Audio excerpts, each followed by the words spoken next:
Today's hymn is There's a Voice in the Wilderness, and it brings us back again to the portion of Isaiah where the prophecies are stated that are about both the ministry of John the Baptist and the arrival of Jesus.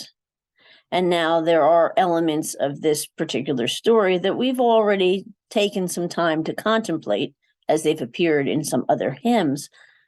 But there's also some new descriptors with which we can engage today. The author of this particular hymn is James Lewis Milligan, and he comes from a little bit of a different background than many of our hymn writers. You may have noticed a common thread with those I've discussed before.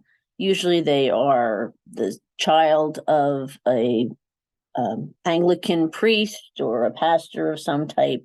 They've been raised in a family of clergy. Usually they're academics.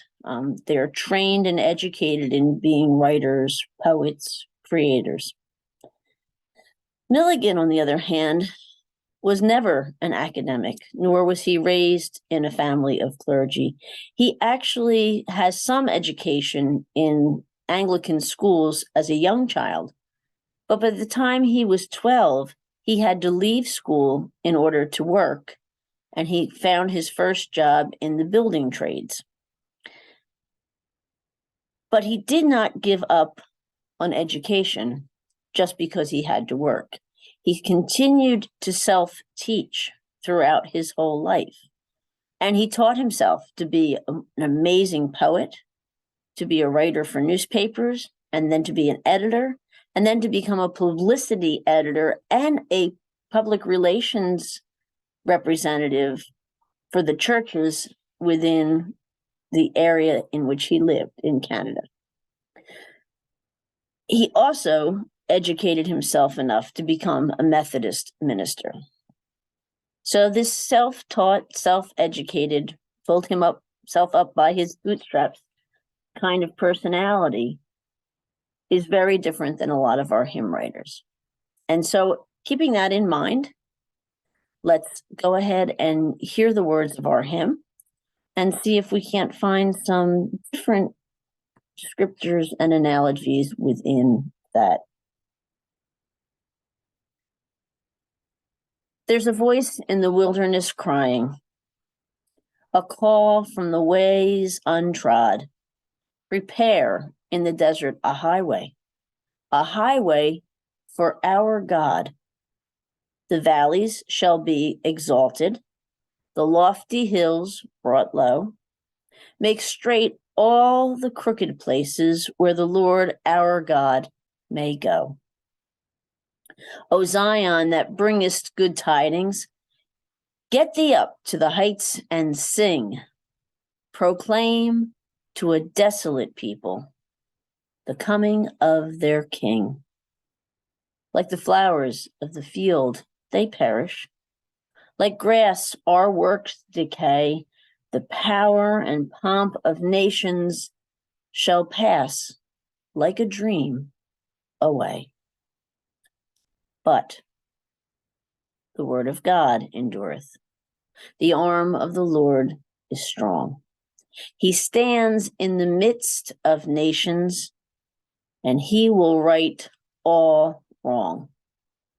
He shall feed his flock like a shepherd. The lambs he'll gently lead to pastures of peace. He'll lead them and bring them safe to the fold.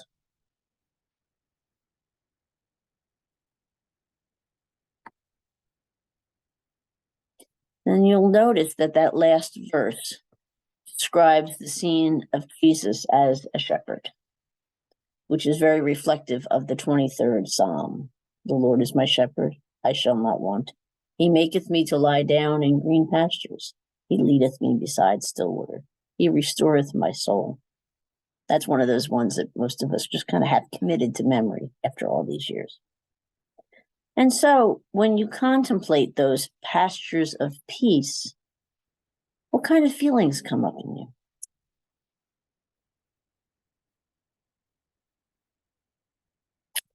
How does that contradictory description of the arm of the Lord is strong stand opposed to he'll gently hold the lambs? And how do those contradictory descriptions help to shape your approach to Advent this season? And finally, the author describes people as desolate. Has Advent ever felt desolate to you? Or can you look back in your lifetime thus far and see times where you felt that desolation? And how did you get through those times?